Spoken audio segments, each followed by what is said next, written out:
네, 소개해 주신 장창성 의사고요. 일단 소개가 길어지면 좀 불안합니다. 이게 사실과 좀 달라지기 시작하기 때문에 마지막 문장은 안 하셔도 되지 않았을까. 네, 한국 선교에 끌려다니고 있는 사람이고요. 네, 이끈 적은 없습니다.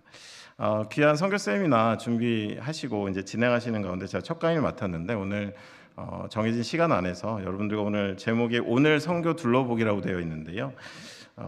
좀 가벼운 제목으로 여러분들에게 오늘 저는 이제 2번 타자, 3번 타자 있으시니까요. 저는 여러분들에게 선교에 있어서 기본적인 개념, 어떤 우리가 선교를 바라볼 수 있는 그런 관점들, 그리고 오늘 여러분이 살아가는 저와 여러분이 살아가는 시대 가운데 선교는 어떤 흐름으로 변해가고 있는지까지 제가 말씀드릴 수 있으면 아마 오늘 시간 가운데 제가 드릴 수 있는 것들은 다 드리는 게 아닌가 생각해 봅니다.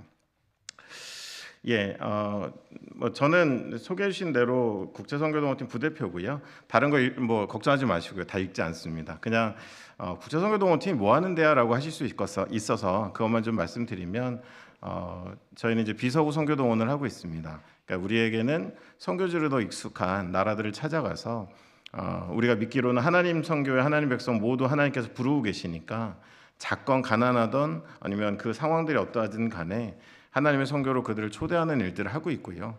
뭐 강제로 하는 거 아니고요. 선교를 가르치고 도전하고 그들 안에 길을 같이 찾고 또 그들 간의 후보생들이 나왔을 때는 저희가 현지에 잘 안착할 수 있도록 안내하는 일까지 같이 하고 있습니다.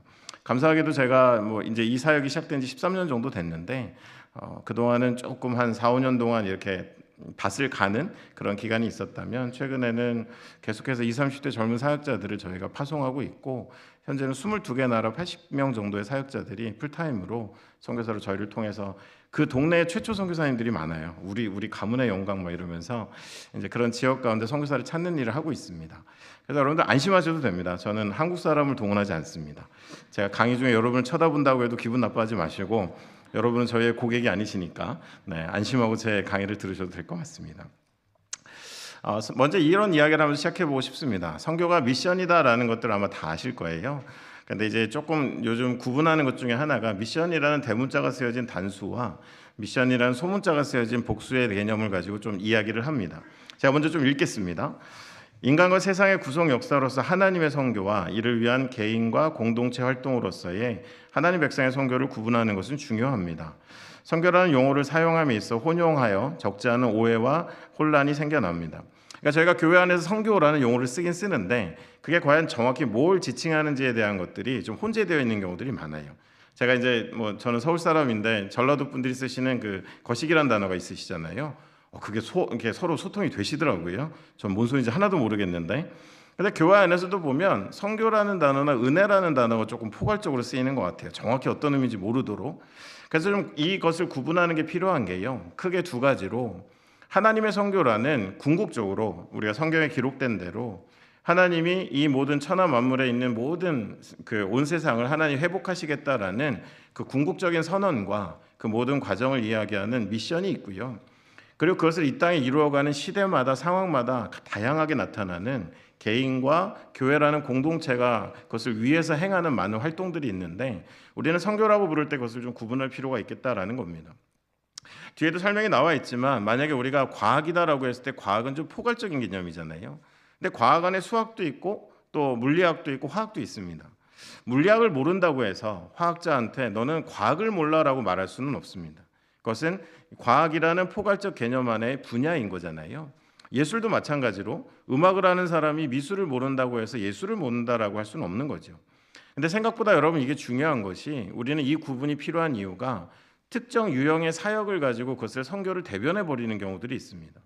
그래서 그와 다른 사역을 하는 경우에는 때때로 그것이 좀 열등하게 느껴지고 심지어는 선교가 아니다라는 이야기까지 하면서 선교라는 하나님의 궁극적인 목적을 이루기 위한 것 안에 다양한 활동인데 서로 안에 그것의 가치를 막 매기는 경우들을 저는 많이 보게 됩니다. 그러니까 제가 조심스럽지만 저도 파송단체에 있지만 지금도 많은 선교사님들이 복음을 가지고 땅끝까지 가서 복음을 증거하고 있습니다.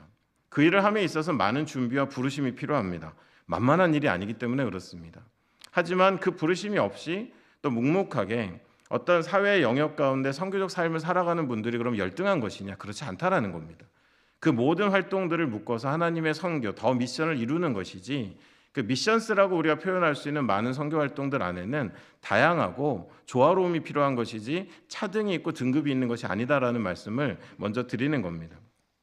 그런 의미 가운데 하나님의 선교로서 포괄적인 개념과 하나님 백성인 개인과 공동체의 활동으로서의 선교를 구분해야 합니다.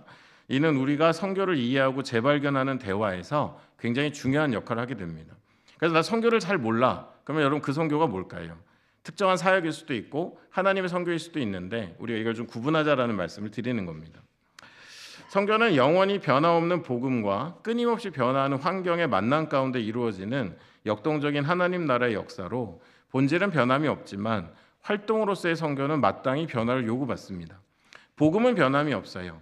하지만 그 복음이 마주하는 상황들은 너무도 빨리 변해가기 때문에 미션스, 다양한 하나님의 선교의 활동들은 그 시대의 상황 따라 변해갈 수밖에 없는 것이지 특정 유역의 사역이 끝까지 선교는 아니다라는 말씀을 드리는 겁니다. 복음을 품은 교회가 변화에 놓인 세상에서 어떻게 복음을 살아내고 전하고 가르칠지는 끊임없이 생각하고 실천해 가야 하는 주제입니다. 오늘 우리가 함께 걸어간 시간과 공간 속에서 하나님 백성이 마땅히 가야 할 길을 함께 생각해 보려고 합니다. 자, 첫 번째로 여러분들과 하나님의 선교에 대한 부분들을 기본적으로 한번 생각해 보겠습니다. 제가 이제 3번 정도 나오는데요. 그 케이프타운 선언이라는 이제 올해 저희 나라에서 열리는 로잔 대회라는 복음주의 진영 안에 최대의 연합 대회가 있습니다. 근데 그 대회가 이제 서울 송도에서 열리는데요. 가장 최근의 문건이 2010년도 남아공에서 있었던 케이프타운이라는 곳에서 열렸던 대회에서 나온 어떤 복음주의의 고백과 같은 문건인데요. 거기서 제가 문장을 좀 일부러 가져와 봤습니다. 케이프타운 서약 1-1 서문에 이렇게 기록되어 있습니다. 하나님의 선교는 하나님의 사랑에서 흘러나온다. 하나님의 백성의 선교는 하나님을 향한 그리고 하나님이 사랑하시는 모든 이들을 향한 사랑에서 흘러나온다. 세계 복음화는 하나님의 사랑이 우리를 향해 그리고 우리를 통해 흘러나온 결과다. 우리는 하나님의 은혜가 우선함을 확언한다. 그 은혜에 우리가 믿음으로 응답하며 그 응답은 사랑의 순종으로 나타난다. 우리가 사랑하는 것은 하나님이 먼저 우리를 사랑하셨고 우리 죄를 위한 대속물로 아들을 보내셨기 때문이다. 여러분, 선교는요, 어떤 선교단체가 만들고 학자들이 만들어낸 용어가 아니라 어떤 전문 집단들의 어떤 개념이 아니라 바로 하나님과 우리와의 관계, 하나님이 누구이신가로부터 시작된 것이고 그 모든 선교의 근원은 여전히 우리를 포기하지 않고 계신 하나님의 사랑으로부터 흘러나온 것이지 어떤 특정한 누가 개발한 사역의 유형이 아니다라는 말씀을 드리는 겁니다. 성경의 이야기들을 조금 한번 따라가 보겠습니다. 여러분, 이제 앞에 나오는 그림들이 좀 있는데요. 그림을 어떻게 저렇게밖에 다 챗 GPT가 그린 거예요. 제가 그린 게 아닙니다. 그러니까 성경 본문 넣고 나온 걸 그대로 가져온 거예요. 그래서 그거에 대한 비판은 저한테는 안 하셨으면 좋겠습니다. 자, 여러분들 창세기로 가보면 하나님과 인간의 처음 관계가 나오죠. 창조와 위임이라는 그 단계 안에서는 하나님 우리를 형상대로 지으셨습니다. 하나님의 형상이라는 것 안에 우리의 가치가 있고 그 형상이라는 것 안에 이 땅의 모든 걸 맡겨주신 위임이라는 것이 있었고 하나님은 그게 얼마나 좋으셨는지 참 좋다라는 감탄사, 히브리 말로 토브라는 말로 세상과 인간의 조화를 바라보면서 너무도 기뻐하셨습니다. 그냥 한국적인 말로 바꿔보면 좋다, 참 좋다라고 하나님이 그렇게 감탄하셨어요. 물론 우리가 한 가지 기억할 것은 이 참 좋다라고 쓰여진 토브라는 말이 그냥 눈에 보이는 예쁨이 아닙니다. 토브는 내면적인 아름다움이 생명으로 흐른다라는 의미를 갖고 있는데요. 그냥 눈에 보기에 예쁜 거는 야페라는 다른 말이 있습니다. 그럼 하나님 왜 감탄하셨을까? 처음 지으신 인간인 아담과 하와가 너무도 잘생겨서 내가 지은 그 어떤 자연이 너무도 위대해서라기보다는 그들 안에 있는 하나님의 뜻과 하나님의 뜻에 순종하고 그것을 따라가고자 하는 내면적인 아름다움이 생명으로 흐르는 그 상황 가운데서 하나님이 그것을 기뻐하셨다라는 겁니다. 저는 이제 그 수지 예본교회 처음 왔는데요. 제가 이제 계속 목사님하고 이렇게 다니면서 감탄을 했습니다. 교회가 너무 예쁩니다. 이런데 이런 곳이 있다니 립 서비스 아니고요. 정말 너무 예쁜 교회다라는 생각이 들었습니다. 근데 여러분, 하나님이 여러분의 교회를 바라보시면서 참 좋다, 너무 좋다라고 하실 때 바라보시는 건 뭘까요? 만약에 우리 하나님의 관점이 야페라면 예배당이 예뻐야 됩니다. 그리고 여러분은 새신자를 외모 기준으로 뽑으셔야 됩니다. 뭔가 선남 선녀들이 모여 있어야 되겠죠. 여러분, 그게 아니고요. 하나님은 토브라는 아름다움을 보시는데 교회 안에 있는 우리 성도님들 안에 얼마나 서로를 용납하고 사랑하고 하나님을 향해 순종하고 우리의 마음에 예수 그리스도의 은혜가 가득한지 하나님은 그걸 바라보시는 거예요. 하나님이 참 좋다 하셨습니다. 그것이 저는 아름다움의 기원이다라고 생각을 합니다. 근데 그 시간이 얼마 되지 않아서요, 인간이 하나님을 배신하죠. 인간이 배신하자마자 하나님이 먼저 인간을 찾아 나섭니다.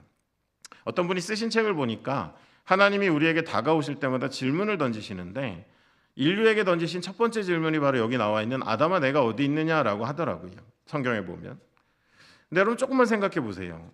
정말 아담이 너무 부끄러운 나머지 너무 잘 숨어서 하나님이 정말 못 찾겠어서 아담아 네가 어디 있느냐라고 하시는 거는 아니겠죠. 그럼 여러분 이 말에 담겨있는 의미는 뭘까요? 하나님 왜 아담을 향해서 죄로 인해서 그 기대와 달리, 참 좋다 했을 때 그 기대와 달리 초라해진 아담을 향해서 하나님이 아담아 내가 어디 있느냐라고 말씀하신 그 안에 담겨있는 진짜 의미는 뭘까요? 저는 이렇게 생각이 됩니다. 못 찾는 건 아니고요, 네가 왜 거기에 그런 모습으로 그러고 있느냐라는 하나님의 탄식, 하나님의 안타까움이 그 안에 담겨 있습니다. 나의 디자인이 아니라는 거예요. 나의 기대가 아니라는 거예요. 내가 너를 향해서 어떤 일을 이루려고 했는지 너는 잊었느냐라는 안타까움이, 그 탄식이 내가 어디 있느냐라는 이 질문 가운데 담겨 있는 것입니다. 여러분 이 질문을 오늘날 우리의 시대로 가져와 봐도요, 많은 교회가 있고 많은 그리스도인들이 있지만 저는 이 질문이 오늘날에도 하나님을 통해서 던져진다라고 생각합니다. 왜 네가 거기에 그런 모습으로 있느냐? 우리의 정체성, 우리의 삶의 목적, 우리가 삶에서 가장 우선하고 있는 것들을 하나님 바라보시면서 토부를 외치시면 너무 좋겠습니다. 근데 그것이 아니라 너는 나의 백성인데, 나의 사랑이 흘러서 너를 다시 내 백성 삼았는데 너는 왜 거기 그런 모습으로 그러고 살아가고 있느냐라는 그 안타까움은 오늘날에도 하나님이 어떤 인생 가운데 전하고 계시지 않을까라는 생각을 해보게 됩니다. 이렇듯 인간은 죄로 인해서 아름다움을 상실했습니다. 그래도 한 가지 다행인 것은 하나님이 잠시 고민하시다가, 하나님에겐 권리가 있고 책임이 있는데요, 그 권리와 책임 가운데 내가 세상의 주인이니까 내 권리로 일단 이번 판은 실패, 새로 한번 창조해보지라고 해도 우리가 할 말이 없는데, 하나님은 책임을 생각하셨습니다. 내가 지은 백성, 나의 형상대로 지은 백성을 내가 구원하겠다라고 그분은 자신의 책임을 다하는 선택을 하셨다라는 겁니다. 그래서 저는 시편 8편에 시편 기자가 8편 4절에 이렇게 얘기하잖아요. 우리 인자가 무엇이간데 주께서 저를 생각하십니까? 거기에 인자는 흙먼지, 흙부스러기 같은 우리가 뭐라고 하나님 우리를 그토록 자카르 늘 생각하십니까? 라는 그 감탄의 시 속에 담겨 있는 것처럼, 그냥 하나님 우리를 쓸어버리셔도 되는데 안 쓸어버리시고 우리를 구원하겠다라는 자신의 창조주의 책임을 선택하셨을 때 비로소 하나님의 선교가 시작되었다라는 것입니다. 그런 세상에는 두 줄기의 삶이 있었습니다. 가인이 이제 에덴의 동쪽으로 더 멀리 가고, 이제는 하나님 없는 세상에서 성을 멋지게 쌓고 그 성 안에서 우리만의 왕국을 만들겠다라는 그 흐름이 창세기 4장부터 기록되어 있는데요, 그가 주목해 볼 것은 에녹이라는 그의 자녀의 이름을 따서 성을 짓습니다. 저는 그 장면을 보면서요, 이제 성을 물려주는 거구나, 하나님 없이도 잘 살 수 있는 방법을 물려주는 거구나, 그게 에녹성이구나라는 생각을 하게 됐습니다. 근데 또 다른 사람들이 일어나죠. 에노스라는 셋의 자녀의 이름을 에노스라고 짓습니다. 에노스라는 뜻은 흙먼지, 부서지기 쉬운 약함이라는 뜻입니다. 여러분 자녀 이름을 그렇게 짓고 싶으세요? 너는 오늘부터 이름은 흙먼지로 한다, 여러분 그렇게 안 하시잖아요. 뭔가 빛나고 강하고 힘찬 이름을 짓지 않습니까? 근데 여러분 이 이름에 은혜가 있어요. 많은 이들은 이제 하나님을 떠나 성을 쌓고 우리가 하나님 없어도 살 수 있는 것을 증명하려고 살아갔지만, 셋의 후예들, 에노스의 후예들은 우리는 하나님 없이는 안 됩니다, 우리는 하나님 없이는 존재할 수 없는 존재입니다라는 회개와 그런 갈망을 가지고 하나님을 향한 여호와 이름을 부르는 삶을 시작했고, 그때 여러 사람들이 그와 같은 삶을 살아갔다라고 성경은 기록하고 있습니다. 저는 잠시 한번 여쭤봐요. 여러분 우리는 자녀들에게 무엇을 물려주고 있습니까? 세상에서 하나님 없이도 살아갈 수 있는, 죄가 지배하는 세상 속에 생존하는 에녹 성을 물려주고 있습니까? 아니면 당장의 그 이름은 유쾌하지 않지만 하나님 없이는 우리는 안 되는, 하나님이 반드시 필요한, 흙먼지에 생기 불어넣어 하나님 형상 만들어주신 그 하나님이 우리에겐 반드시 필요한 에노스 은혜의 지배의 원리를 우리는 자녀들에게 물려주고 있습니까? 여러분 이제 세상은 그렇게 두 인생이 그 여정을 시작했습니다. 하나님이 없는, 하나님이 없이도 가능한 삶을 만들어내는 문명과 하나님 없이는 되지 않는다라는 믿음의 길을 가는 사람들, 그런 사람들이 공존하는 세상이 되었다라는 것입니다. 그 세상을 죄가 지배력을 갖고 있는데요. 제가 이제 팀 켈러 목사님의 글을 보면서 제가 이 부분을 조금 나누고 싶은 이유는 여기서 우리가 선교라는 영역이 어디까지 가능한지를 좀 보게 됩니다. 팀 켈러 목사님은 죄는 항목이 아니라 지배력이라고 그랬습니다. 그러면서 적어도 처음 인간이 범죄하였을 때 우리에게 작동하기 시작한 4가지 종류의 지배력이 있는데, 첫 번째는 영적, 심리적, 그리고 세 번째는 사회적, 물리적 괴리라는, 제가 괴리라는 표현을 쓴 이유는 우리가 원래 가야 될 길에서 자꾸 벗어나게 하는 게 죄거든요. 그러니까 여러분들, 우리가 선교의 대상이 되는 여전히 어둠 가운데 있는 사람들의 가장 큰 문제는 뭡니까? 그들을 지배하고 있는 힘이, 그들을 몰아붙이고 있는 어떤 영향력들이 하나님을 발견하지 못하게 하고 하나님께로 살아가지 못하게 하는 거 아니겠습니까? 여러분, 죄는 그런 지배력이라는 거예요. 근데 적어도 4가지 종류가 있다라고 팀 켈러 목사님이 이야기했습니다. 그림으로 그려보면 이렇습니다. 첫 번째로 영적 괴리는 쉽습니다. 타락 이전에 하나님 한 분만이 중심이시고 세상에 어떠한 것도 다른 중심이 없기 때문에 거기엔 어떤 고통도 없었습니다. 근데 아담이 스스로 신이 되려고 하고 이제 가인의 후예들이 문명을 만들면서 다른 종교를 만들고 다른 세상을 지배하는 제국이 등장하고 많은 이데올로기가 나오면서 그것들이 하나님의 자리를 대체하기 시작하는 거죠. 말 그대로 여러분, 오늘날 전쟁의 원인, 민족과 민족의 그 어떤 갈등의 원인을 따라가 보면 대부분 바로 이 영적 괴리의 문제에 뿌리를 두고 있습니다. 하나님이 아닌 또 다른 중심과 서로 간의 갈등. 그래서 기독교와 이슬람이 끝까지 갈등하는 이유는, 기독교는 여호와 하나님이 모든 사람들의 하나님이 되셔야 되는데 이슬람에 있는 사람들이 믿는 것은 알라라는 그들의 신이 모든 사람의 신이 되어야 되기 때문에 공존하는 곳에서는 갈등이 발생할 수밖에 없는 거죠. 여러분, 이렇듯 우리가 경험한 많은 문제의 뿌리가 영적 괴리 안에 있습니다. 심리적 괴리는 뭐냐 하면, 하나님의 온전한 사랑을 받던 인간 안에 어떤 두려움과 불안도 없었는데, 아까 여러분 아담이 어떻게 했죠? 숨었습니다. 낯을 피하여서. 이제 하나님이 없는, 내가 나를 구원해야 되고 내가 나를 지켜야 된다라는, 근데 여러분, 세계에서 가장 믿음지 않은 사람이 여러분 누구세요? 여러분 주변에서 여러분 가장 못 믿어올 사람이 누구십니까? 아침에 거울에서 처음 만나는 그분 아닙니까? 그죠?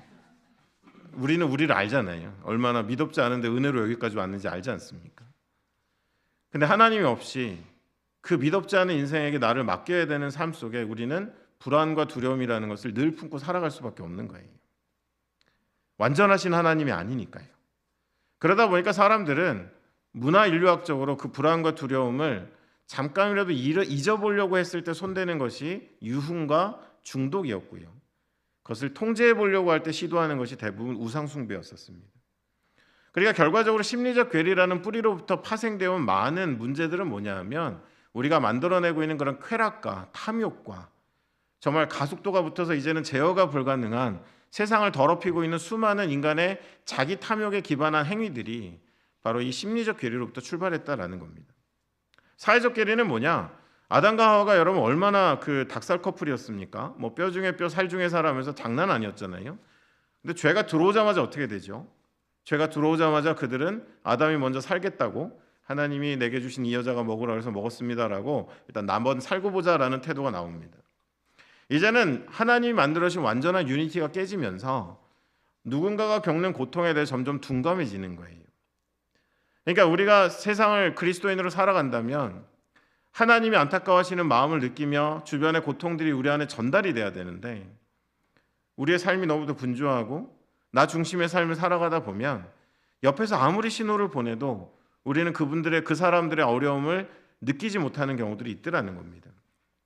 그러다 보니까 세상에 있는 불공정과 불평등이나 어떤 힘이 약한 약자들의 그런 형편들이 점점 우리의 어떤 관심의 대상에서 멀어지는 것이 바로 사회적 괴리입니다. 그리고 마지막 물리적 괴리는, 하나님이 주신 이 땅을 인간이 다 남용하고 오용하면서 기후변화와 여러분들 자원의 고갈과 환경 문제 여러분 우리가 경험하고 있지 않습니까? 제가 여러분들과 이 이야기를 조금 길게 한 이유가 있어요. 너무도 오랫동안 하나님의 선교는 이 모든 죄의 지배를 거두어내고 죄의 지배력으로부터 하나님의 나라를 세워가는 것인데요. 전통적인 선교, 저같이 이제 전통 파송 단체에 있는 경우에는 개종 중심의 어떤 우리의 영적 괴리의 문제를 다루는 신앙을 바꾸고 종교를 바꾸는 문제에 너무도 많은 에너지를 쏟아온 겁니다. 그러니까 여러분들 지금 심리적, 사회적, 물리적 괴리가 만들어낸 많은 세상의 죄의 잔재들이 있음에도 불구하고 거기서 많은 사람들이 고통함에도 불구하고 우리는 너무도 전통적인 선교 영역만을 선교라고 규정하고는 그것만 선교고 나머지는 선교라는 의미를 찾지 못한 채 왜 이렇게 세상이 안 달라지지라고 하고 세상을 방치하는 경우들이 있더라는 거예요. 그래서 알리스터 맥그레스라는 분이 그런 말을 했습니다. 우리는 종교가 힘을 얻고 많은 부도 누렸지만 나머지 하나님의 창조의 세계를 다 잊어버렸다는 거예요. 정치, 경제, 모든 예술과 분야 가운데 하나님의 나라는 빈틈없이 사각지대 없이 임해야 됩니다. 근데 우리의 관점이 너무도 영적 괴리의 문제에만 우리가 종교를 바꾸는 문제, 종교를 기독교로 갖는 문제에만 집착하다 보니까 하나님 백성이 섬겨야 되는 많은 세상의 영역들을 우리는 간과하고 너무도 이런 전통적인 영역에만 우리가 집중해 온 것은 아닌가라는 것들도 우리가 한번 고민해 보아야 한다라는 것입니다. 예레미야 12장 10절로 11절에요. 많은 목자가 내 포도원을 헐며 내 몫을 짓밟아서 내가 기뻐하는 땅을 황무지로 만들었도다. 그들이 이를 황폐하게 하였으므로 그 황무지가 나를 향하여 슬퍼하는도다. 온 땅이 황폐함은 그 원인은 이를 마음에 두는 자가 없습니다라고 되어 있습니다. 그러니까 하나님의 땅을 황폐하게 만드는 힘이 너무 강한 것이 아니라 하나님 백성인데 하나님이 뒤에서 네가 왜 거기 그런 모습으로 그러고 있느냐라고 말할 만큼 철저하게 나를 위해서 나만을 위해서 살아가는 사람들, 이 땅의 황폐함이 내 마음속에 아무런 자극도 되지 않는 이를 마음에 두는 사람이 없기 때문에 여전히 황폐한 땅이 많다라고 예레미야 선지자를 통해서 말씀하고 계신 것입니다. 여러분, 공감이라는 단어가 있어요. 그 공감이라는 단어의 원어의 의미는 안으로 들어가서 느낀다라고 독일어에서 파생된 단어입니다. 여러분, 앞에 나와 있는 건 요나서인데요. 요나서 1장 9절에 요나가, 여러분 이제 다 아시는 얘기니까요, 하나님이 니느웨로 갔으면 하는 마음을 전하셨는데 요나가 어디로 가죠? 네, 다시스로 갑니다. 역시 실수하지 않으시네요. 몇몇 분들이 바로 나오셨어요. 다시스로 가는 배에서 자고 있는데 선원들이 깨워요. 너는 누구냐? 그랬더니 이 답변을 합니다. 그가 대답하되 나는 히브리 사람이요 바다와 육지를 지으신 하늘의 하나님 여호와를 경외하는 자로라 하고. 멋진 답변입니다. 그냥 풀어서 보면 말 그대로 나는 정통 하나님의 백성 그 민족이고 나는 말이다 바다와 육지를 지으신 하늘의 하나님을 경외하는 자다. 다른 성경 버전에서는 예배하는 자다라고 되어 있습니다. 여러분, 이 정도 고백을 할 사람이면 하나님의 백성인 거잖아요. 근데 문제는 뭡니까? 이 배가 지금 니느웨로 가는 배가 아니라 다시스로 가고 있는 배예요. 여러분, 우리가 하나님께 예배드립니다. 우리가 아름다운 찬양을 올려드립니다. 누군가 나에게 신앙 고백을 물어오면 위대하신 하나님을 이야기해요. 근데 정작 중요한 건 뭐예요? 우리라는 인생의 배가 하나님 마음 머무는 곳으로 하고 있는지 아니면 내가 원하는 곳으로 가고 있는지가 결론은 그 대상에 대한 판단을 가르더라는 거예요. 그럼 여러분, 이 요나서의 요나 선지자의 가장 큰 문제가 뭘까? 요나서의 마지막이 4장 10절로 11절인데요. 제가 한번 읽어보겠습니다. 여호와께서 이르시되 내가 수고도 아니하였고 재배도 아니하였고 하룻밤에 났다가 하룻밤에 말라버린 이 박넝쿨을 안 꼈거든. 하물며 이 큰 성읍 니느웨의 좌우를 분별하지 못하는 자가 12만여 명이요 가축도 많이 있나니 내가 어찌 아끼지 아니하겠느냐 하시니라. 오타가 난 것 같은데요. 아끼지 아니하겠느냐 하시니라. 그러니까 여러분, 가장 근본적인 원인은 뭐냐? 하나님 마음을 몰라요. 하나님 마음이 무엇으로 뛰고 무엇으로 아프고 무엇으로 고통하는지를 요나는 공감하지 못하는 겁니다. 하도 답답한 하나님이 요나서 마지막 절에 야, 좀 얘기 좀 들어봐라. 정말 너하고 니느웨에 대해서 계속 갈등인데 내가 어떻게 니느웨를 아끼지 않을 수 있겠냐라고 내 마음 좀 알아달라라고 하나님 말씀하시는 거예요. 제가 여러분 밑에다 소리굽새를 하나 그려놨습니다. 여러분, 소리굽새의 주파수가 같으면 떨어져 있어도 하나를 진동하면 또 하나가 진동하는 공명현상이라는 게 일어납니다. 저도 선교단체에 있다 보니까 사명 얘기 많이 해요. 사명자, 사명을 위해서. 언젠가부터 그게 좀 공허하게 들렸습니다. 왜냐하면 여러분, 진짜 중요한 건 내가 뭘 하고 있느냐, 얼마나 많이 하고 있느냐가 아니에요. 나의 주파수가, 교회 공동체의 주파수가 하나님과 맞아서 비록 우리가 떨어져 있는 듯 하여도 하나님 우실 때 우리도 울고, 하나님의 시선이 돌아갈 때 우리도 같이 그곳을 향할 수 있을 때 하나님은 그 인생을 통해 그 공동체를 통해 일을 하시지. 여러분, 우리가 얼마나 눈에 보이는 이미 매뉴얼화되고 한국교회가 경험했던 사역을 얼마나 많이 하냐가 당장 중요한 것은 아니다라는 말씀을 드리고 있는 거예요. 사명보다 중요한 것은 공명입니다. 근데 우리는 그렇죠. 하나님께 가까이 나가려는 물리적인 노력을 하는데 주파수가 여전히 세상과 맞춰 있으면 어떻게 될까요? 예배도 한 번도 안 빠지고 새벽 예배, 특별 새벽 기도에 다 나오는데 여전히 내 안에 주파수가 세상과 맞춰져 있으면 어떻게 될까요? 아무리 애써도 세상이 한번 진동하면 나도 이끌려가고 또 실망하고 무너지는 일들이 우리 안에 반복적으로 일어나겠죠. 여러분도 공감이 중요합니다. 선교의 출발점입니다. 정말 성경이 말하는, 전체 성경이 말하는 그 하나님의 마음을 우리가 공감할 수 있고 공명할 수 있으면, 공동체가 모여 예배할 때 그 하나님의 심정이 우리 가운데 부음바 되면 그때부터 여러분이 하시는 모든 일들 가운데 하나님은 특별한 하나님의 은혜를 담으실 것입니다. 하지만 우리가 당장 할 수 있는 수많은 사역들을 막 하지만 그것이 하나님과의 공감과 공명이 아니라면 때로는 그 배는 니느웨가 아닌 다시스로 가는 배일 수 있겠다라는 말씀을 드리는 거예요. 이 문장 한번 같이 읽겠습니다. 천천히 한번 같이 읽겠습니다. 시작. 하나님과의 관계를 파괴한 인간으로 인해 선교는 필요했고 인간과의 관계를 기억하신 하나님으로 인해 선교는 시작되었습니다. 하나님과 우리와 맺은 관계 가운데 하나님과의 관계를 파괴한 인간, 그 죄로 인해서요, 선교는 필요해졌고요. 그리고 인간과의 관계를 포기하지 않으시고 기억하신 그 하나님으로 인해서 하나님의 선교는 시작되었다라는 것입니다. 그렇다면 이것이 어떻게 우리에게 흘러왔는가? 선교의 서사에 대한 이야기를 좀 보면요, 케이프타운 서약 1-6B에 성경이 들려주는 이야기라는 섹션이 있습니다. 뒤에 이제 중복되는 것이 있어 다 읽진 않겠는데요, 이 선언문에서도 보면 결국은 선교를 이야기하는 특정 구절이 있는 것이 아닌 성경 전체 창조로 이어 새 창조로 이어지는 성경 전체의 내러티브, 서사가 바로 이 하나님의 선교를 우리에게 알려주고 있고 또한 그것이 어떻게 이루어지는지를 말해주고 있다라는 이야기를 하고 있습니다. 자, 여러분들 보시면 성경은 우리가 성경적인 선교라는 게 영어로 프루프 텍스트라고 그러는데요, 우리가 저 같은 선교사들이 와서 설교할 때 단골 구절들이 있어요. 마태복음 28장 19절로 20절, 사도행전 1장 8절 그런 거 있지 않습니까?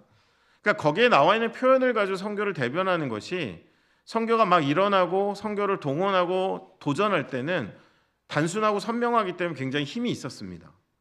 하지만 여러분, 선교는 그냥 떠나고 모든 것들이 그만이 아니라 또 하나의 교회를 이루는 것이고 그곳에 하나님의 나라가 이루어지는 것이기 때문에 결론 우리는 한두 구절로 근거한 선교가 아닌 하나님의 성경 전체가 이야기하는 선교를 이해할 필요가 있다라는 말씀을 드리는 거예요. 그래서 성경적 선교라기보다는 저는 더 중요한 것이 선교적 성경. 그래서 여기서 선교는 뭘까요, 여러분들? 인간의 활동이 아니라 우리 구분하기로 했죠. 하나님의 선교. 온 인류의 구원과 회복을 향해 우리에게 다가오시는 그 하나님의 선교를 담고 있는 성경을 우리가 이해할 필요가 있다라는 것입니다. 성경은 크게 네 부분으로 나눠지죠. 창조, 타락, 구속, 새 창조입니다.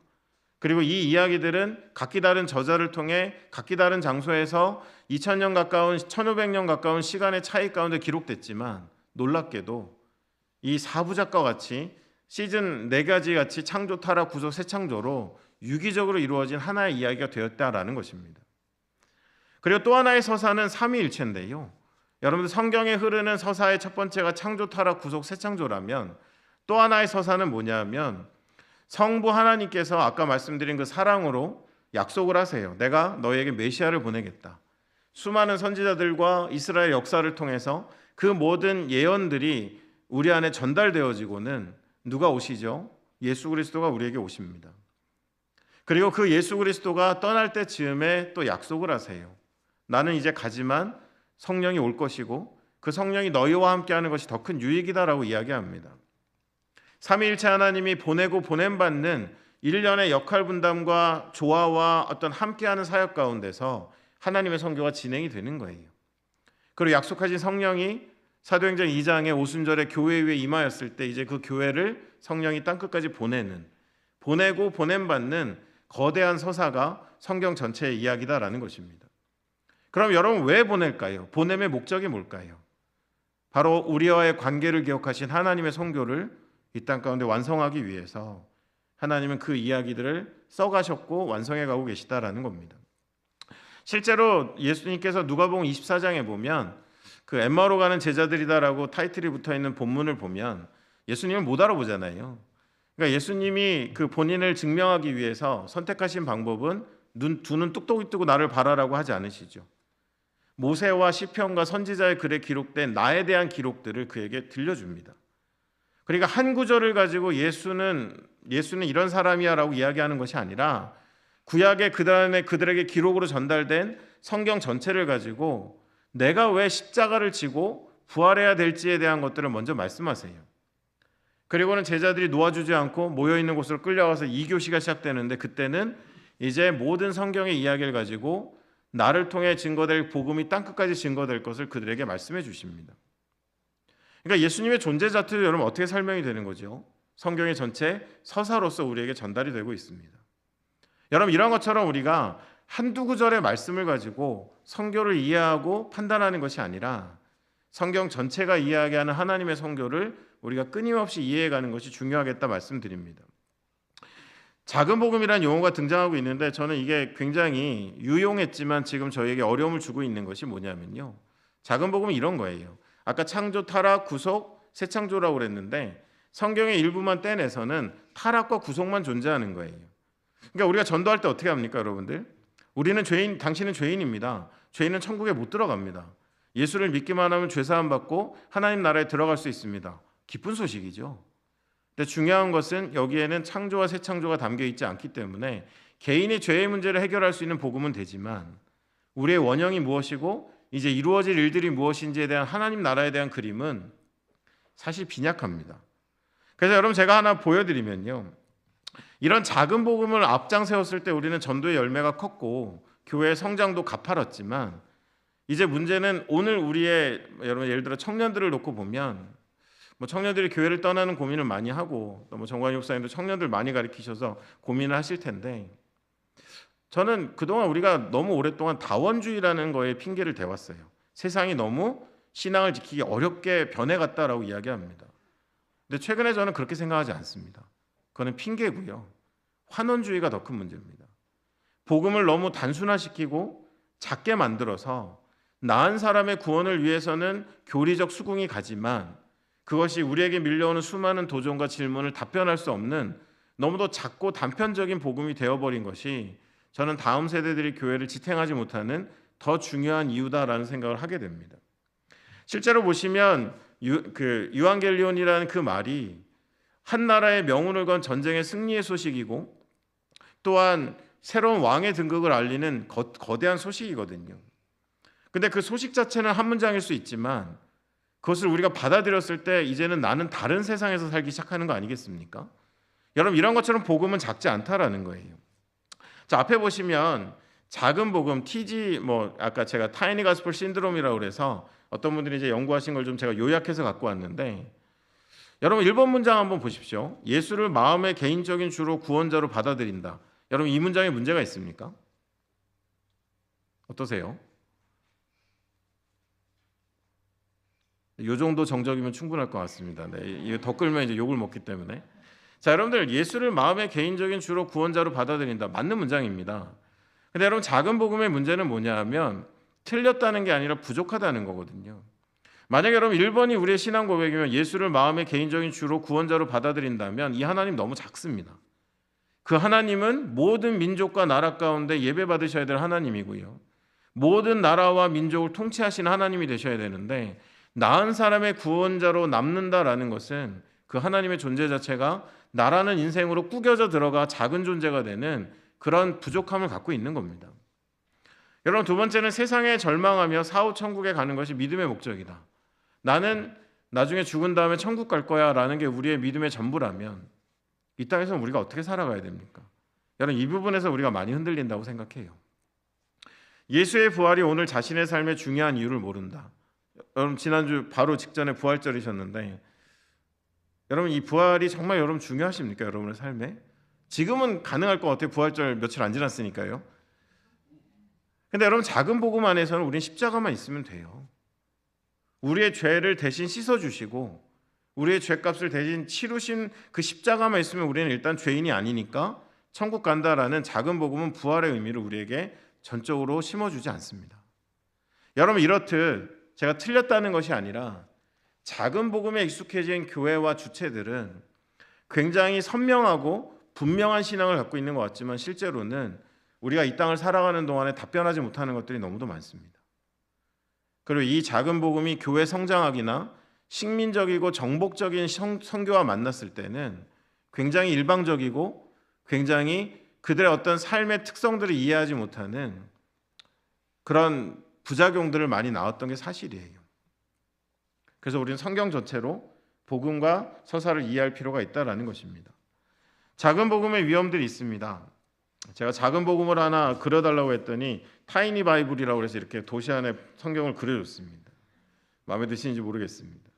아까 환원주의 말씀드렸고요. 개인주의의 신앙의 팽배함도 작은 복음의 위험입니다. 이원론도 있죠. 어떤 우리가 하나님의 통치의 영역이 우리의 삶에 있고 또 하나님의 통치와 상관없는 영역이 공존하는 이원론도 결론 작은 복음의 그 원인들입니다. 이신론은 간단하게 말씀드리면 하늘은 하나님이 다스리시고 이 땅은 우리가 마음대로 살아간다라는 그런 구분입니다. 그리고 진화론적인 세계관은 창조와 새 창조가 여러분 없어지고 나면요, 저는 이 부분이 굉장히 마음이 아픈데 기독 청년들한테 넌 창조론 믿니? 진화론 믿니? 그러면 거의 다 창조론 믿는다고 하죠.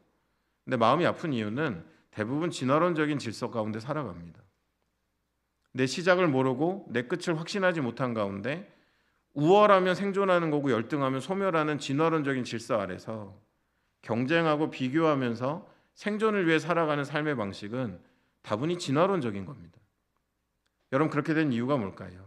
창조와 새 창조가 없는 지극히 작은 복음 안에 교인이 되고 그리스도인이 되는 선명하고 간단하지만 결론 우리의 전부가 될 수 없는 작은 복음의 그런 문제점들이 현대 기독교 안에 많이 드러나고 있습니다.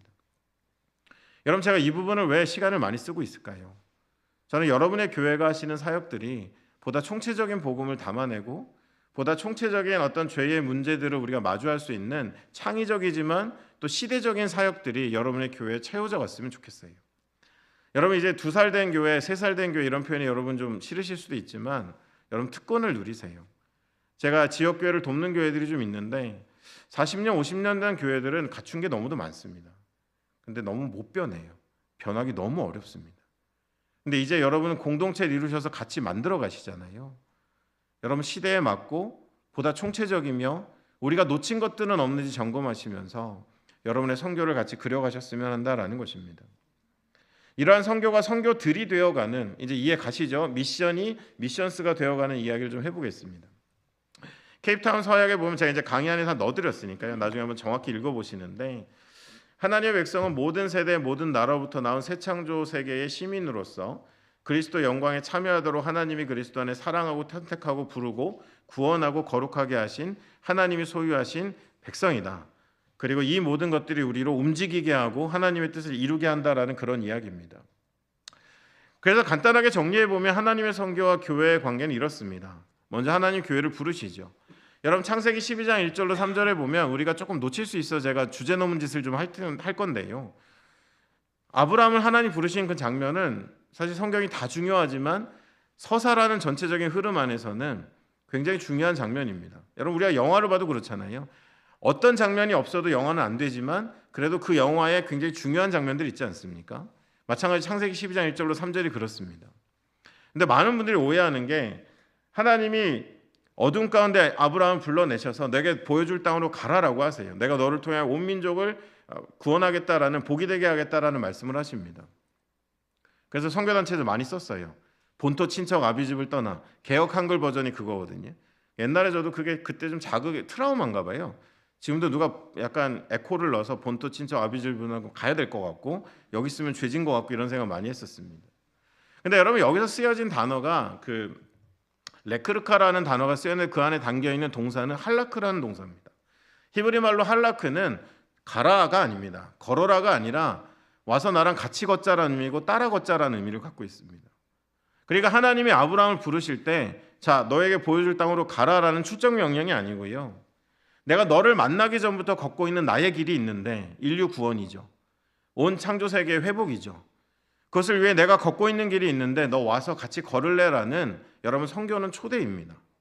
그래서 여러분 저도 선교단체에 있지만 오늘은 굉장히 부유한 모습으로 여러분 이제 잠깐 뵙고 가니까 그런 이미지는 안 났겠지만 여러분 저라고 왜 도전적인 상황들이 없었겠습니까? 근데 그럴 때마다 저의 힘을 주는 거는 어떤 보상도 아닌 그냥 마지못해 가는 길도 아닌 그냥 그분이 나를 초청하셨다라는 그 감격을 살려내면 웬만한 어려움들을 다 이길 수 있더라고요. 여러분의 교회를 선교하라고 명령하시는 게 아니에요. 여러분 개개인을 선교하라고 명령하시는 게 아닙니다.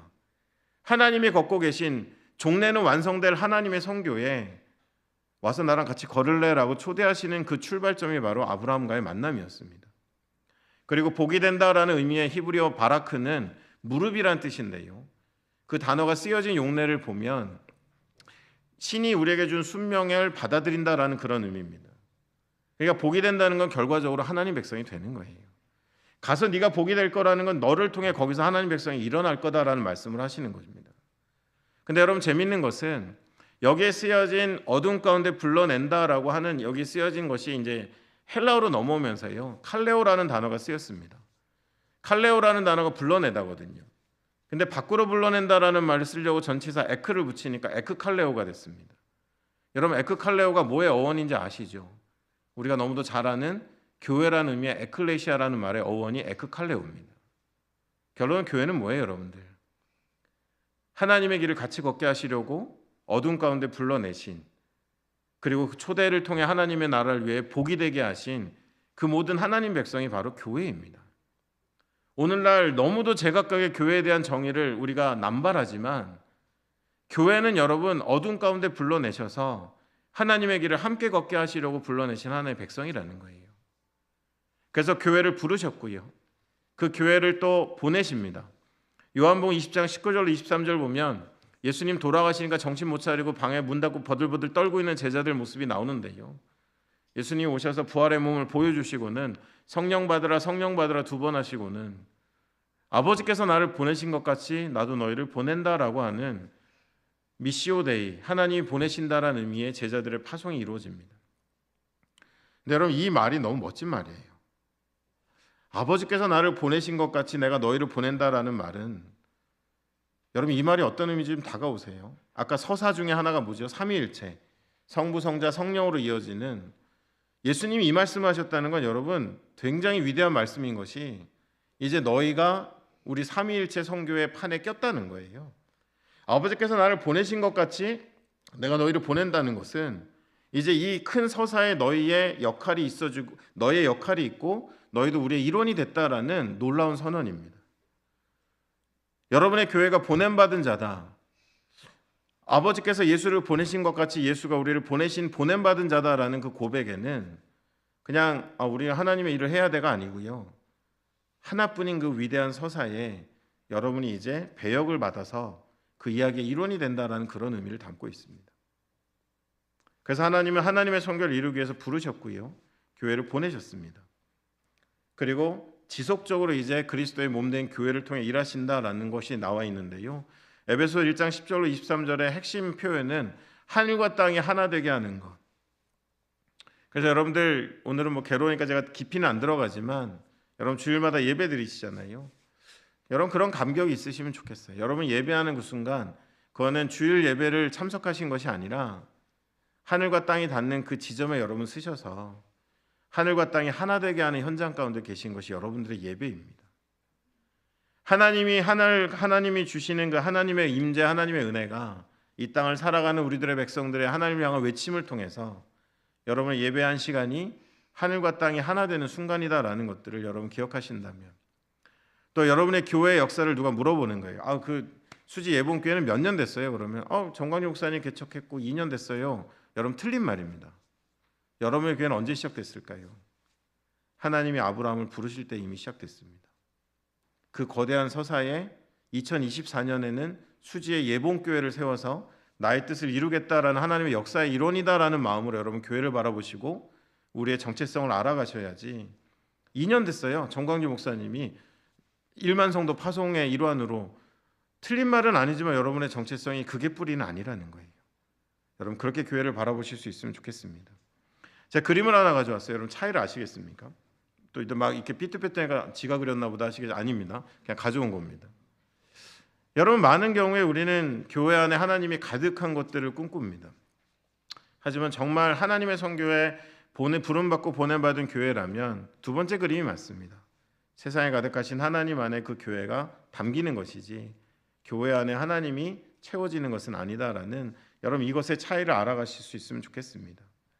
자, 변화하는 세계 선교 환경 간단하게 제가 너무 전문적으로 들어가진 않고요. 이제 마지막 섹션인데 좀 다루겠습니다. 세계 선교는 거대한 하나님의 서사로 설명드렸습니다. 멈추지 않고 이어온 진행 중인 하나의 이야기입니다. 따라서 특정한 시대와 지역의 선교 상황은 그 자체로 특수한 고유한 의미가 있지만 동시에 거대한 보편적 가치의 일원으로서 의미도 가집니다. 단어가 좀 그렇지만 이런 의미예요. 여러분 2024년을 초대교회에다 맡기지 않으셨습니다. 2024년은 예봉교회에다 맡기셨습니다. 여러분이 갖고 계신 독특함이 있어요. 하지만 그 독특함은 그냥 따로 존재하는 것이 아닌 하나님의 거대한 서사의 일원으로 존재하는 겁니다. 그러니까 여러분의 교회가 갖는 특수한 가치도 있지만 동시에 보편적 가치도 있다라는 거예요. 여러분이 어떤 영혼 구원하는 복음을 통해 몇몇 영혼을 구원했다면 그거는 교회의 열매가 아니라 뭐예요? 하나님 나라의 열매가 되는 그 특수함과 보편적인 것들이 함께 있는 것이 교회다라는 이야기를 하는 겁니다. 따라서 하나님의 선교라는 역사에서 우리는 어디쯤에 서 있는 것을 아는 것이 중요합니다. 혹자는 역사는 과거와의 지속적인 대화라고 했습니다. 하지만 세계의 역사 전체가 담긴 성경을 진리로 믿는 공동체는 과거와의 지속적인 대화뿐만 아니라 미래와의 지속적인 대화도 가능하며 그 대화를 통해 오늘을 이해합니다. 과거에 흘러온 것들을 통해 지혜를 가지고 오늘을 살아가라는 게 역사학자의 가르침이라면 우리는 미래도 알아요. 이미 어떤 일이 우리 안에 하나님 나라가 어떻게 끝이 날지도 알고 있는 우리는 과거와 미래와 함께 대화하면서 오늘을 살아가야 되는 것. 실제로 출애굽기 말씀 가운데 이스라엘 백성을 향해서 하나님 뭐라고 하셨습니까? 너에게 주신 그 은혜를 기억하라고 그랬고 너에게 미래의 은혜는 뭐죠? 언약. 그러니까 너희에게 준 그 언약과 과거에 준 구원을 기억하며 오늘을 살아가라라고 이야기하거든요. 이런 것이 동일하다라는 말씀을 드리는 겁니다. 자, 그럼 선교 이야기 한번 요약해 보겠습니다. 제가 3분 안에 3분이 남았다는 얘기 아닙니다. 아싸 하지 마시고요. 3분 안에 여러분들 19세기, 20세기 그 선교 흐름을 좀 정리하는 도표입니다. 자, 여러분 우리가 익숙한 선교의 영웅들이라고 하는 허드슨 테일러나 윌리엄 캐리 같은 분들이 등장하는 시대는 사람들이 선교를 어떤 관점으로 봤냐면 지리적 관점으로 봤습니다. 여러분 이거는 개발한 게 아니에요. 자연스러운 겁니다. 왜요? 선교는 상황과의 상호작용이기 때문에 그렇습니다. 이 시대에 예수 믿는 사람들의 90% 이상이 서구에 살고 있었어요.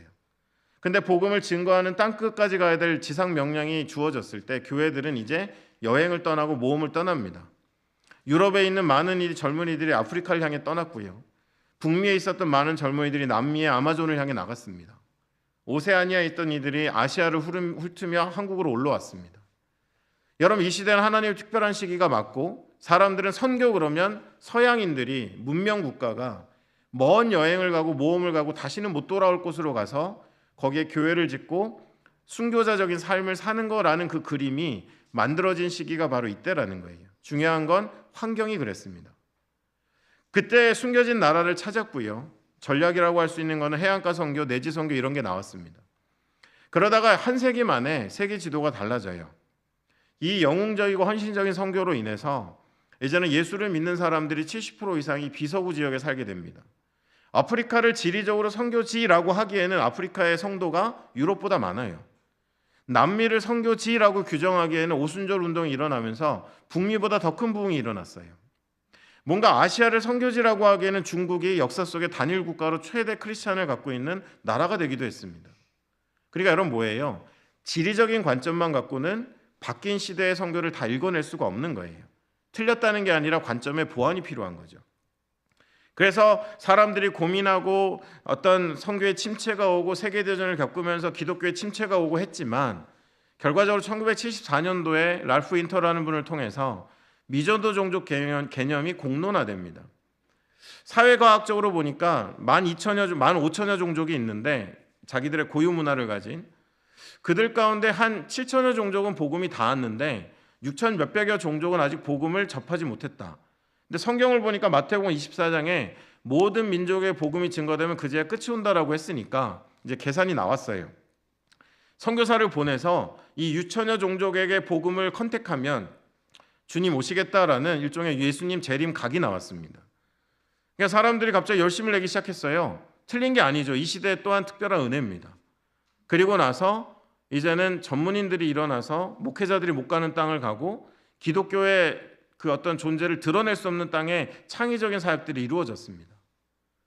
근데 한 번 더 세상이 변해요. 1990년을 기점으로 냉전 시대가 끝나니까 이제는 사람들이 인구 이동이 너무도 활발해서 그 종족이 거기만 살지 않는 겁니다. 그러다 보니까 이제는 옛날의 관점만 가지고는 우리의 시대를 다 읽을 수 없는, 그래서 관점 보완이 필요해졌는데 문화적 관점. 문화적 관점은 뭐냐 하면 교회와 복음을 둘러싼 주변 환경이 예수 그리스도의 복음에 어떤 태도를 갖고 있느냐로 선교지를 구분하는 겁니다. 여러분, 제가 멀리 살지 않아요. 저희 집 바로 뒤가 단국대학교입니다. 제가 얼마 전에 좀 큰 분당에 있는 한 큰 교회에 청년부 많이 모이는 교회인데 국내 선교학교 강의를 하러 갔어요. 국내 선교학교 강의면 몇 명이나 올까? 그러고 문을 열고 들어갔더니 700명이 앉아 있는 거예요. 별로 안 놀라시는 겁니까? 여러분 몇 명 모이세요? 네. 자, 700명이 앉아 있는 거예요. 찬양을 뜨겁게 하고요. 거기 앉아 있는데 주님 곧 오시겠다 이런 느낌이 드는 거예요. 근데 저희 아내랑 가끔 산책하려고 단국대를 가보면 주님은 아직 못 오실 것 같아요. 기독교 동아리들이 거의 문을 닫았고요. 제가 이제 5월 달에 설교하러 가는데 이제 7개도 안 남았다고 들었어요. 여러분, 이제는 같은 나라 안에 있지만 복음과 교회를 둘러싼 주변 환경이 어떤 상태냐를 우리가 선교적인 판단을 해야 되는 시대인 거지, 그냥 옛날같이 지리적으로만 종족적으로만 선교지를 바라봐서는 놓치게 되는 것들이 많다. 그래서 우리의 관점을 보완해야 된다라는 말씀을 드리고 있는 겁니다. 그래서 이제는 숨겨진 나라를 찾고 숨겨진 그 종족을 찾는 시대를 지나서 이제는 숨겨진 영역, 그래서 비즈니스 세계에 주님 오시게 하자 그래서 뱀이라는 운동이 일어났죠. 비즈니스 에즈 미션. 아트 미션이라고 해서 예술 세계에 주님 오시게 하자. 교육계에, IT에 정말 많은 이들의 크리스찬들이 깨어서는 내가 비록 저 멀리 있는 미전도 종족을 향해 가지 못하더라도 부르심을 가지고 내가 속해 있는 곳에서 하나님 나라를 이루게 하는 활동들이 다양하게 일어나는 굉장히 흥미진진한 시대가 되었다라는 말씀을 드리는 겁니다. 그래서 19세기만 해도 선교가 from west to west, 서구로부터 출발한 선교가 나머지 세계를 향했다면 이제는 from everywhere to everywhere라는 출발점이 따로 없고 종착점이 따로 없는 시대이기 때문에 여러분 선교를 이해하시려면 이제는 다르게 보셔야 되는 거예요. 아프리카 선교라는 말은 이제 여러분 존재하지 않습니다. 아프리카는 55개 나라 3천여 종족이 모여있는 대륙입니다. 나라마다 기독교 형편이 너무도 달라요. 한국보다 잘 믿는 나라들이 많습니다. 근데 우리가 아프리카 선교해야 돼. 나는 선교를 되게 몰라라는 의미입니다. 여러분 시대에 맞는 관점과 기준과 이해를 가져가시는 게 필요하다 말씀드리는 겁니다. 그래서 이전에는 교회 개척, CPM은 교회 개척 운동인데요. 교회 개척 운동만이 우선되는 것이 사실이었습니다. 근데 이제는 그 교회 개척 운동에 다양한 총체적인 사역들과 그리고 새로운 교회를 깨우는 선교 동원 사역들이 같이 친구로 미셔널 컬리그로 같이 활동해야 되는 시대가 되었고요. 복음화율을 100년 동안 제가 한번 통계를 봤는데 많은 사건 사고가 있었지만 32, 34 사이를 벗어난 적이 없습니다. 그러니까 여러분 기분 나쁘시겠지만 여러분 자녀가 아무리 공부를 했는데도 32, 34 사이를 왔다 갔다 하면 여러분 예를 들어도 기분 나쁘시죠? 민감하시잖아요. 그럼 여러분 어떻게 하시겠습니까? 점수가 안 올라요. 우리의 선택은 둘 중에 하나입니다. 아이가 4시간 자고 공부했으면 이제부터는 3시간 자야겠다. 쌍코피를 터뜨려야겠다라는 분들도 계시겠지만 우리의 공부 방법이 좀 잘못된 건 아닐까라는 생각을 하는 분들도 있을 거예요. 저는 후자의 편에 서서 사역하고 있는 사람입니다. 그래서 너무 우리가 오랫동안 고집해왔던 것들을 좀 내려놓고 시대에 적절한 우리의 사역들과 그런 하나님 나라의 영향력을 끼칠 수 있는 것들을 여러분 2살 된 교회에 특권이 있으시니까 여러분 한번 이어지는 강의 안에서 고민해 보시고 대화해 보시면 좋겠다라는 생각이 듭니다. 자, 이제 거진 다 오셨어요. 현대 선교의 오늘날의 선교의 가장 큰 이슈는 3가지 정도가 있는 것 같습니다. 일단 도시화예요. 도시 중심의 선교를 여러분 많이 개발하셨으면 좋겠고 나중에 단기 선교 가실 때 여러분들 너무 시골만 가지 마세요. 이제 선교의 현장은 도시가 될 거고 우리의 단기 사역이나 장기 사역이나 도시라는 환경에서 어떻게 복음의 영향력을 끼칠지를 우리가 경험해 봐야 되기 때문에 여러분의 단기 선교는 도시로도 가시는 선교가 되었으면 좋겠습니다. 제가 베트남에 출장 갔더니 저희 아는 목사님 따님이 저한테 영어로 부탁했어요. No more face painting please 이렇게 얘기했어요. 한국 가서 얘기해 달래요. 그 여름에만 얼굴에다 페인팅을 3번 했대요. 한국 교회가 오면 그거 하기 때문에.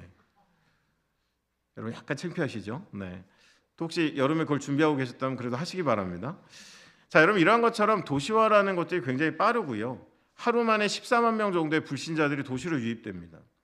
그러니까 우리는 도시를 공략할 수 있는 선교의 방향성들을 좀 고민해야 됩니다. 또 하나는 여러분 앞선 세대들은 요즘 관심이 좀 덜 하시는데 젊은 세대는 환경에 관심이 많습니다. 영어로 크리에이션 케어라는 하나님의 창조 세계를 돌보는 것도 선교의 영역입니다. 그래서 저는 미래 여러분 수지 예봉교회에서 청년들 가운데 어디 오지에 가서 복음을 전하는 선교사가 나오는 것도 저는 바랍니다. 하지만 많은 다양한 기독교 정신의 활동가들이 나왔을 때 여러분의 교회가 그들을 기억하고 후원하시고 기도해 주시면 좋겠다라는 생각도 있습니다. 그리고 세계 기독교 시대입니다. 이제는 여러분들 월드 크리스찬이티라고 해서 서구에서 시작한 기독교가 거의 땅끝까지 갔다라는 이런 개념이 아니고요. 각 나라와 민족 가운데 그들만의 고유의 신앙으로의 기독교가 일어나고 있고요. 여러분 코로나가 선교에 방해가 됐다고 했지만 꼭 그렇진 않습니다. 온라인 사역이나 사람들의 어떤 인구 이동을 통해서 전에 한 번도 복음을 듣지 못했던 많은 나라와 민족들이 복음에 접촉이 일어났고요.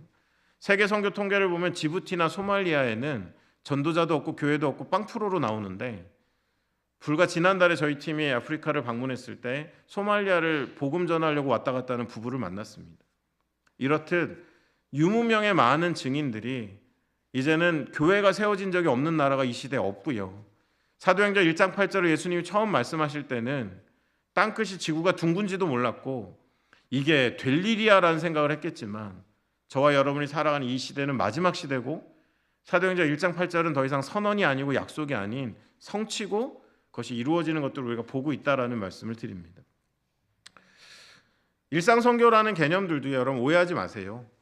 제가 이것 때문에 한국교회에서 욕을 좀 먹는데 라이프 에즈 미션이란 일상선교도 아까 말씀드린 대로 지리적 관점을 가지신 분들한테 일상선교는 여러분 뭘까요?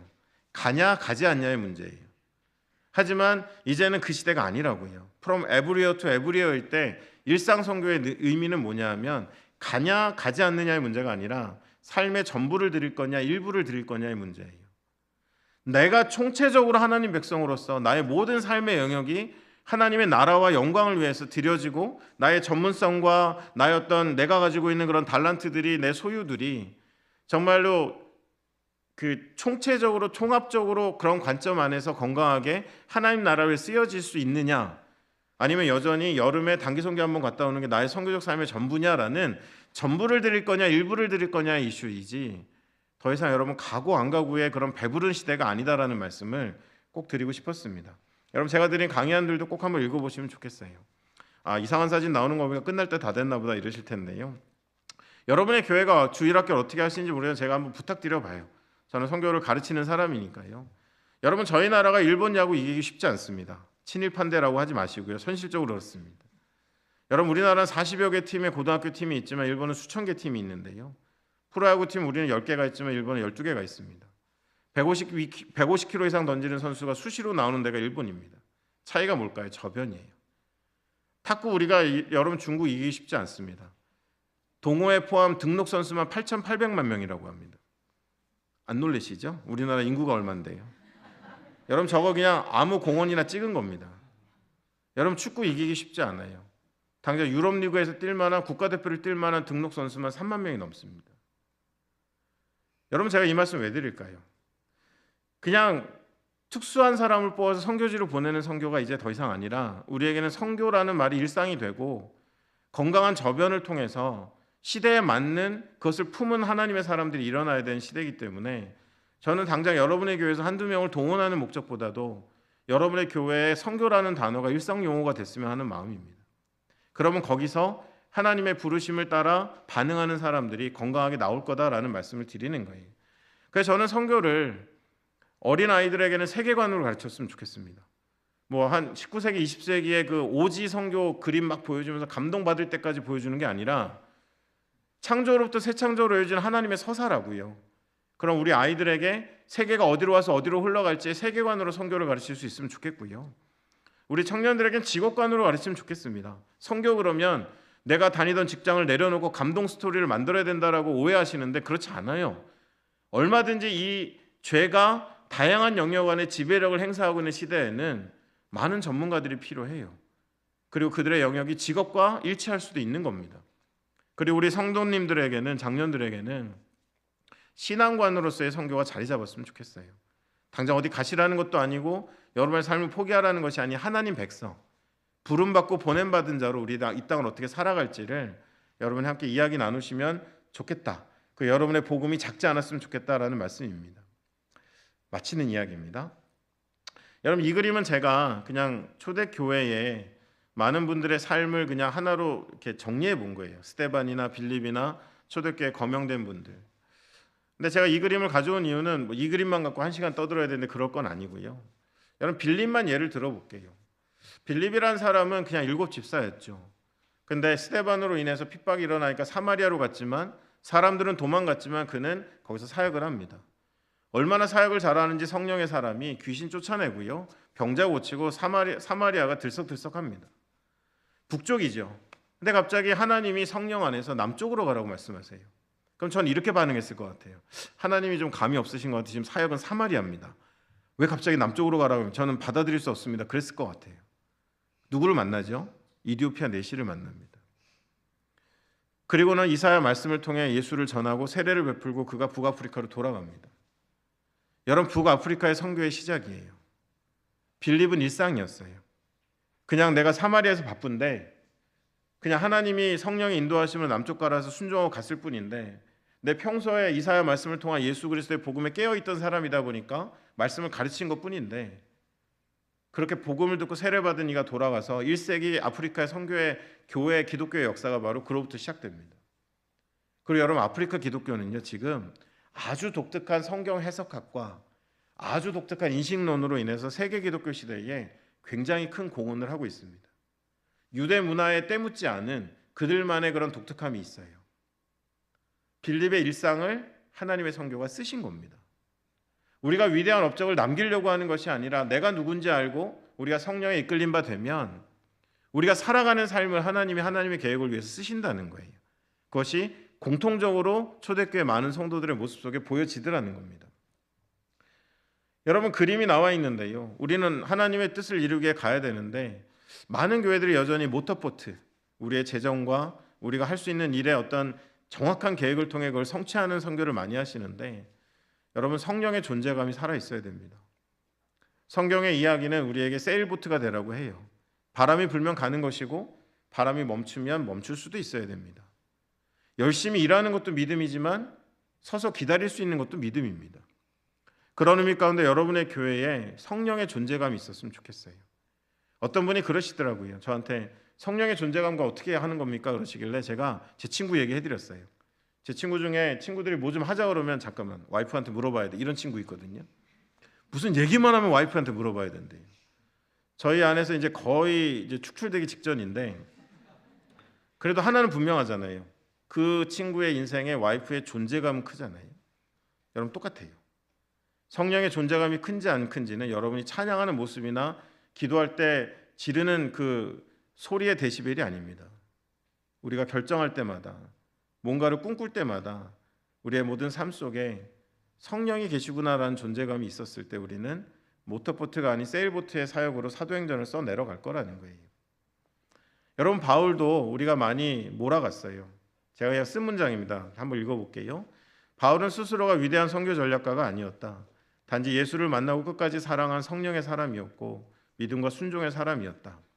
끝도 결과도 보이지 않는 길을 걸었지만 오늘을 순종으로 살고 내일을 믿음으로 맞이하였을 때 그가 적은 편지는 성경이 되고 그가 걸어간 길은 사도행전이 되었다. 저는 이게 맞다고 믿습니다. 너무도 그를 위대하게 만들고 특수하게 만들고 있지만 그냥 바울은 몰랐어요. 여러분들, 내 인생이 어떻게 될지. 그냥 복음에 애끓는 마음으로 편지를 갈라디아 교인들한테 보내는 게 성경이 됐고요. 성령의 순종함이 오늘을 순종함으로 내일을 믿음으로 살았을 때 그가 살아간 행적이 사도행전이 되었던 것입니다. 네, 마지막 슬라이드입니다. 역사를 따라 환경을 넘어 예수의 참된 증인들은 복음의 서사 안에서 자기를 발견하고 삶의 목적을 세우고 이에 반응하며 믿음과 순종으로 선교적 일상을 살아가고 하나님의 선교의 일원이 된 사람들입니다. 우리도 동일하게 걸어가야 될 삶입니다. 그래서 하나님의 백성의 삶은 하나님과의 관계를 기억하며 세상의 고통을 공감하며 외침을 경청하며 복음에 담기고 예수가 보여주신 숭고한 삶의 방식으로 나의 소중한 일상을 채워가는 것입니다. 그래서 결국 내 삶의 선교가 종종 담기는 것이 아니라 하나님의 선교에 내 삶이 온전히 담기는 것, 그것이 하나님 백성의 삶이다라고 저는 믿습니다. 기도하겠습니다. 사랑의 하나님 아버지, 감사합니다. 주님께서 이곳에 교회를 세우셨습니다. 그러나 2년 된 교회가 아닌 아브라함을 어둠 가운데 불러내시고 나와 함께 걷자라고 하신 그때로부터 2024년에 수지 예봉교회를 예비하신 줄로 믿습니다. 사랑의 하나님 아버지, 우리가 하나님 백성답게 살기를 원합니다. 네가 왜 거기서 그러고 있느냐라는 질문의 대상이 되는 것이 아니라 참 좋다, 참 보기 좋다 외치시는 창조주의 음성을 듣고 싶습니다. 앞으로 어떤 일을 우리가 이루어갈지는 아직 모르지만 성령의 존재감 안에 예수의 행적을 따라서 이 땅에 하나님의 복을 전하고 복으로 인하여 하나님 백성을 일으키는 주의 귀한 사람들 되기를 원하오니 축복하시고 함께하여 주시옵소서. 오늘 말씀 우리 주 예수 그리스도의 이름으로 기도드렸습니다. 아멘.